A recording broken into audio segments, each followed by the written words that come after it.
പരീക്ഷ ചോദ്യപേപ്പർ ചോർച്ചയുമായി ബന്ധപ്പെട്ട് രാജ്യത്തുടനീളം വിദ്യാർത്ഥികളുടെയും രാഷ്ട്രീയ പാർട്ടികളുടെയും വലിയ പ്രതിഷേധങ്ങൾ അരങ്ങേറുകയാണ്. വിദ്യാർത്ഥികൾക്ക് പിന്തുണയുമായി നിരവധി സെലിബ്രിറ്റികളും തെരുവിൽ ഇറങ്ങുന്നുണ്ട്. എന്നാൽ ഈ സമരത്തിൽ പങ്കെടുക്കുന്നവർക്ക് എന്താണ് നീറ്റ് പരീക്ഷ എന്നുപോലും അറിയില്ല. ഇതാണ് വസ്തുത. വിവിധ സ്ഥലങ്ങളിൽ പ്രതിഷേധ ഭൂമിയിൽ പ്രസംഗിക്കാനെത്തിയ പലർക്കും അടിസ്ഥാന വിദ്യാഭ്യാസ യോഗ്യത പോലും ഇല്ല എന്നത് മറ്റൊരു കാര്യം. എന്തിന് പലർക്കും നീറ്റ് എന്നതിന്റെ ഫുൾ ഫോം പോലും അറിയില്ല. എങ്കിൽ നോക്കാം എന്താണ് ഈ നീറ്റ് പരീക്ഷ എന്നാൽ. കുട്ടികൾ കേവലം ഒരു പരീക്ഷ എന്നതിലുപരി അതീവ ഗൗരവമായ തയ്യാറെടുപ്പോടുകൂടി കാണുന്ന പരീക്ഷയാണിത്. പലരുടെയും ജീവിതത്തിന്റെ തന്നെ വഴിത്തിരിവായി മാറിയേക്കാവുന്ന സുപ്രധാന മത്സര പരീക്ഷ. എന്നാൽ എല്ലാവരും ചർച്ച ചെയ്യുന്നുണ്ടെങ്കിലും വലിയൊരു വിഭാഗം വിദ്യാർത്ഥികൾക്കും അവരുടെ രക്ഷിതാക്കൾക്കും നീറ്റ് എന്ന പരീക്ഷയെക്കുറിച്ച് വലിയ ധാരണയില്ല എന്നത് യാഥാർത്ഥ്യമാണ്. പലരും പരീക്ഷ എഴുതാറുണ്ടെങ്കിലും ഇവരിൽ പലരും അർഹതപ്പെട്ട ആ നേട്ടത്തിൽ എത്താതെ വരുന്നു. ഇത് ഖേദകരമാണ്. കാരണം കൃത്യമായ മാർഗനിർദ്ദേശങ്ങൾ ഇല്ലാത്തതാണ് ഇതിനുള്ള പ്രധാന കാരണം.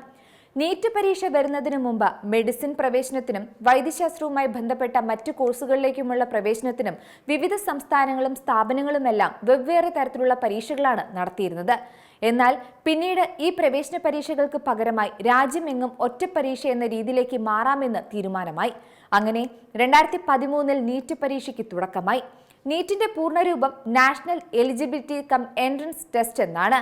ഇന്ന് രാജ്യത്തെ തന്നെ പ്രവേശന പരീക്ഷകളിൽ ഏറ്റവും പ്രധാനപ്പെട്ട ഒന്നുകൂടിയാണിത്.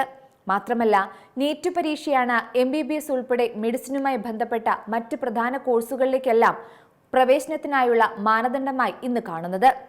ഇന്ത്യയിൽ ഈ പ്രവേശന പരീക്ഷ സംഘടിപ്പിക്കുന്നത് നാഷണൽ ടെസ്റ്റിംഗ് ഏജൻസിയാണ്. നീറ്റ് പരീക്ഷ വർഷത്തിൽ ഒരു തവണയാണ് നടത്തുന്നത്.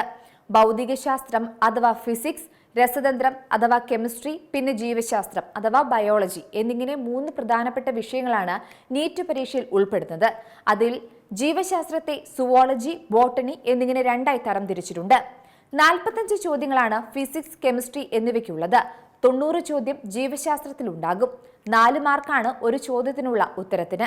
180 മാർക്ക് സുവോളജിക്കും 180 മാർക്ക് ബോട്ടണിക്കുമായി തരംതിരിച്ചു വെച്ചിട്ടുണ്ട്. അങ്ങനെ ബയോളജിക്കാകെ 360 മാർക്കാണ് വരുന്നത്. നീറ്റ് പരീക്ഷയിൽ ഏറ്റവും കൂടുതൽ മാർക്കുള്ള വിഷയം കൂടി ബയോളജിയാണ്. അതായത് ഇതിൽ ഫിസിക്സിന് 180 മാർക്കും കെമിസ്ട്രിക്ക് 180 മാർക്കും എന്നതാണ് ഘടന. അങ്ങനെ ആകെ 720 മാർക്കിന്റെ ചോദ്യങ്ങൾ നീറ്റ് പരീക്ഷയിൽ ഉണ്ടാകും. പരീക്ഷാ രീതി ഒബ്ജക്റ്റീവ് ടൈപ്പാണ്. ഒരു നെഗറ്റീവ് മാർക്ക് തെറ്റുത്തരത്തിന് ഉണ്ടാകും. പരീക്ഷ എഴുതാനുള്ള യോഗ്യത എന്ന് പറയുന്നത് ഫിസിക്സ്, കെമിസ്ട്രി, ബയോളജി, ഇംഗ്ലീഷ് എന്നിവ കോർ വിഷയങ്ങളായി പഠിച്ച് +2 കഴിഞ്ഞ വിദ്യാർത്ഥികൾക്കാണുള്ളത്. ഏറ്റവും കുറഞ്ഞ പ്രായപരിധി 17 വയസ്സാണ്. എന്തായാലും നിങ്ങൾ ഒരു കാര്യം ഓർക്കണം. കൃത്യവും ചിട്ടയും ശാസ്ത്രീയമായ പഠനത്തിലൂടെ വിദ്യാർത്ഥികൾക്ക് നീറ്റ് എന്ന സുപ്രധാന പരീക്ഷയിലൂടെ അവരുടെ ജീവിതത്തിലെ ഏറ്റവും മികച്ച വിജയം സ്വന്തമാക്കാം.